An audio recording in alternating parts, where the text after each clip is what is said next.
Welcome to Jaya's life. வந்த உடனே cleaning வேலையை ஸ்டார்ட் பண்ணியாச்சு. ஆமாங்க, வார்ட்ரோப்பு செல்ஃபு பார்த்தீங்க அப்படின்னா ரொம்பவே கச்ச கச்ச கச்சன்னு இருந்தது. சரி, ஓகே, இந்த வேலையை இப்போவே ஸ்டார்ட் பண்ணிடலாம் அப்படின்னு சொல்லிட்டு பாப்பாவை கொண்டு போய் பால்வாடியில் விட்டுட்டு வந்திருந்தேன். ஸ்கூலுக்கு போகணுன்னு பெங்களூரில் கீழே சொல்லிகிட்டே இருப்பா. சரி, இன்றைக்கி என்னதான் பண்ணுறா அப்படிங்கிறதுனால கொண்டு போய் விட்டுட்டு வந்திருக்கிறேன். அவ்வளோ அழுகாமல் இருந்துட்டா அப்படின்னு சொன்னாங்க. ஆனால் கொஞ்சம் நேரம் கழித்து ஃபோன் பண்ணி கேட்டப்போ தான் தெரிஞ்சது அவள் தூங்கிட்டா அப்படின்னு சொல்லிட்டு. ஏன்னா பஸ்ஸில் ட்ராவல் எல்லாம் வந்துட்டு இருந்தது இல்லையா, அதனால் பாப்பாவுக்கு தூக்கம் வந்துருச்சு. சரின்னு சொல்லி அவங்க அங்கேயே தூங்க வச்சுட்டாங்க. நான் அப்போவே போய் எடுத்துகிட்டு வந்து நானும் அவள் கூட கொஞ்சம் நேரம் தூங்கி எழுந்திரிச்சிட்டு இந்த வேலையை மார்னிங் ஆரம்பித்தேன். 1 ஹவர். அதுக்கப்புறம் இடையில பேங்க் வேலை, அந்த வேலை, இந்த வேலைன்னு நிறைய வேலை இருந்தது. கொஞ்சம் நேரம் ரெஸ்ட் எடுத்து ஒரு ஆஃப்டர்நூன் தூங்கி எல்லாம் எந்திரிச்சு தான் எல்லாமே க்ளீன் பண்ணி முடித்தேன். பார்க்குறக்கு என்னமோ இவ்வளோதானா அப்படின்ட்டு இருக்கும். ஆனால் க்ளீன் பண்ண ஸ்டார்ட் பண்ணிட்டோம் அப்படின்னா 3 to 4 ஹவர்ஸ் பக்கம் அதுலேயே நிற்க வேண்டியதாக இருக்குது. எது வேணும், எது வேண்டாம், எதெல்லாம் வச்சுக்கலாம், இன்னும் என்னென்னலாம் இருக்குது அந்தந்த பேக்குள்ளே அப்படிங்கிறத செக் பண்ணுறக்கே கரெக்டாகிடுது டைமு. உங்களுக்கும் அப்படித்தானா? இல்லை இந்த மாதிரி இருந்தால் நீங்கள் எவ்வளோ டைம் எடுத்துப்பீங்க அப்படின்னு சொல்லுங்கள். எனக்கு 2.5 ஹவர்ஸ் ஆச்சு. வெயிட் பண்ணி செஞ்சங்காட்டி ஒரு நாளே செஞ்ச மாதிரி இருந்தது. ஆனால் மொத்தமாக கால்குலேட் பண்ணையில் எனக்கு 2.5 ஹவர்ஸ் தான் ஆச்சு. அதுக்கப்புறம் பார்த்தீங்க அப்படின்னா என்கிட்ட கொஞ்சமான சாரீஸ் கலெக்ஷன் தான் நான் வச்சுருக்கிறேன். சுடிதாரும் அப்படி தான். இங்கே கொஞ்சம் இருக்கும், அம்மா வீட்டில் கொஞ்சம் இருக்கும், பெங்களூரில் கொஞ்சம் இருக்கும். ஏன்னா நம்ம 3 பக்கம் சர்வே பண்ணுறங்காட்டி எங்கே இருக்குது என்ன இதுன்னு ஒன்றுமே புரிஞ்சிக்க முடியாது. ஒரு பக்கம் ஃபேண்ட் இருந்தால் ஒரு பக்கம் ஷால் இருக்கும், ஒரு பக்கம் டாப் இருக்கும். இந்த மாதிரி தான் இருந்துகிட்டே இருக்கும்.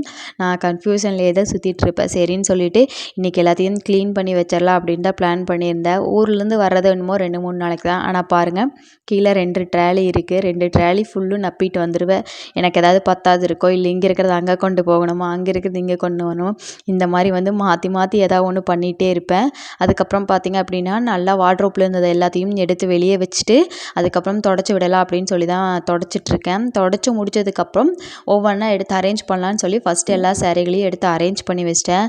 அதுக்கப்புறம் பார்த்திங்க அப்படின்னா ஒரு ஒரு ஒரு பிளான் வந்துருச்சு. சரி, ப்ளவுஸ் எல்லாம் இது கூடயே வச்சுக்கலாம், எதுக்கு போய் தொலாவிட்டு இருக்கணும்.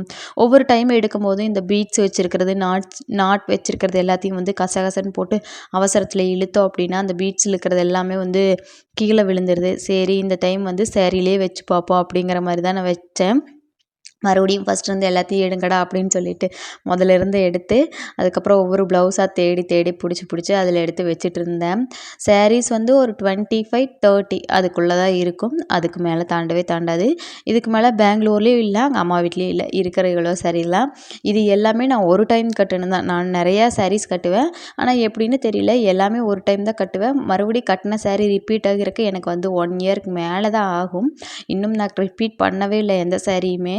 ஏன்னா கல்யாணம் முடிச்சு 3 இயர்ஸ் ஆச்சு. இன்னும் எந்த சாரியும் பெருசாக ரிப்பீட் பண்ணல. ஆனால் 1-2 ரிப்பீட் ஆகிருக்குமோ என்னமோ எனக்கு தெரியல. 1-2 ரிப்பீட் ஆனதாக இருந்தால் அது எங்கள் மச்சான் வாங்கி கொடுத்த சாரியாக மட்டும்தான் இருக்கும். மச்சான் வாங்கி கொடுத்தாரு அப்படின்னா கொஞ்சம் ஸ்பெஷல், அது எக்ஸ்ட்ராவாக ஒரு 2-3 டைம் கட்டுவேன். ஏன்னா அவரும் ஹாப்பி ஆவார் அப்படிங்கிறக்காக அதை கட்டிகிட்டே இருப்பேன் நான். அதுக்கப்புறம் பார்த்திங்க அப்படின்னா ஒவ்வொன்றா எடுத்து வச்சுட்டு நம்ம க்ளீன் பண்ணும்போது தான் நமக்கு ஏதாவது கையில் கிடச்சிது அப்படின்னா அதை ஆராய்ச்சி பண்ணுறதுக்கு போயிடுவோம். அந்த மாதிரி தான் இது என்னோடய முகூர்த்தம் சாரீ. இது 10,000. நாங்கள் 2021 எடுக்கும்போது லாக்டவுன் டைமில் ஸ்ரீதேவியில் தான் எடுத்திருந்தோம். இந்த சாரீ எனக்கு ரொம்ப சூப்பராக இருக்கும். இந்த கலர் காம்பினேஷனும் ரொம்ப அழகாக இருக்கும். ஆனால் அத்தை இதை மஞ்சப்பையில் போட்டு நல்லா வேறு எதுலேயும் இந்த சாயம் பிடிக்காமல், அதோட சாயம் பிடிக்காமல் நல்லா வச்சுக்கிறதுக்கு மஞ்சப்பை போட்டு கொடுத்தாங்க. அதுக்கப்புறம் எப்போ நான் ஊருக்கு வந்தாலும் சொல்லுவாங்க, முகூர்த்தம் சாரீ எடுத்து திருப்பி மடித்து வச்சிரு அப்படின்னு சொல்லுவாங்க. இது எதுக்காக அப்படின்னா, ஒரே மாதிரியாக வச்சுருந்தோம் அப்படின்னா நம்ம அப்படியே தானே வச்சிட்ருக்க போகிறோம்.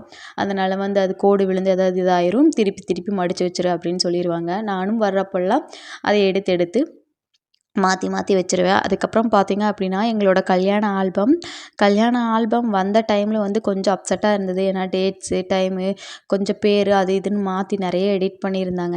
அதுக்கு 65,000 என்னமோ கொடுத்தேன் அப்படின்னு சொல்லியிருந்தாரு. அதுக்கு ஒர்த் இல்லாமல் போயிடுச்சு அப்படின்னு சொல்லி ரொம்ப வருத்தப்பட்டுட்டே இருந்தேன். அதுக்கப்புறம் இப்போ ஓகே அப்படிங்கிற மாதிரி. ஏன்னா டேட்டு, டைமு அப்படிங்கிறது நம்மளோட வாழ்க்கையில் அதுதான் ரொம்ப இம்பார்ட்டன்ட். நம்மளாம் இப்போ வீடு கட்டுறோம் அப்படின்னா மேலே டேட்டெல்லாம் அந்த இயர் போட்டு வச்சுருப்பாங்க. எதுக்காக அப்படின்னா நமக்கு மறக்கக்கூடாது அப்படிங்கிறக்காக, எல்லாத்துக்கும் தெரியணும் அப்படிங்கிறக்காக. ஆனால் எங்களில் அந்த டேட்டே கன்ஃபியூஷனாக பண்ணி வச்சுருந்தாங்க. அதுலேருந்தே ஒரு அப்செட் ஆயிடுச்சு. அதுக்கப்புறம் எப்போ வந்தாலும் யார் பார்க்குறனாலும் இன்ட்ரெஸ்ட்டாக எடுத்து காமிப்பேன். நானுமே பார்த்துட்டே இருப்பேன். எனக்கு அவ்வளோ நல்லா பிடிக்கும் அந்த ஃபோட்டோஸ் எல்லாமே மெமரிஸ். ஏன்னா எனக்கு ஃபோட்டோஸ் வந்து அப்போல்லாம் ரொம்ப பிடிக்கும். இப்போவும் பிடிக்கும். அவருக்கு கொஞ்சம் ஃபோட்டோஸ் மேலே இன்ட்ரெஸ்ட் இல்லாதங்காட்டி அதை அப்படியே ஸ்கிப் பண்ணியாச்சு. நான் காமிச்சது வந்து என்னோடய அக்காவும் என் தங்கச்சியும். கீழே இருக்கிறது வந்து என்னோடய குட்டி மாப்பிள்ளை. குட்டி மாப்பிள்ளை அப்படிங்கிறது எங்கள் அண்ணியோட செகண்ட் பையன். அவங்களுக்கு 2 பசங்க. அதுக்கப்புறம் பார்த்திங்க அப்படின்னா வார்ட்ரோப் க்ளீன் பண்ணிவிட்டு செல்ஃபுக்கு தான் நான் வந்துட்டேன். செல்ஃபில் வந்து கீழே எதுவுமே போடாமல் இருந்தேன். இந்த வால் ஸ்டிக்கர் வாங்கி ஒட்டலாம் அப்படிங்கிற மாதிரி தான் பிளான் இருக்குது. அதுக்கப்புறம் கேலண்டர் எல்லாம் போட்டு விட்டுட்டு எல்லாத்தையும் கடகடன்னு மடித்து வச்சு எவ்வளோ துணி இருந்துச்சு, இப்போ எவ்வளோ கம்மி பண்ணியிருக்கேன்னு பாருங்கள். பாதியெல்லாம் ரிமூவ் பண்ணியாச்சு. எல்லாத்தையும் எடுத்து வச்சுட்டு கடைசியாக ஃபைனல் லுக் வந்து இப்படி தான் இருந்தது வார்ட்ரோப்பும் செல்ஃபும்.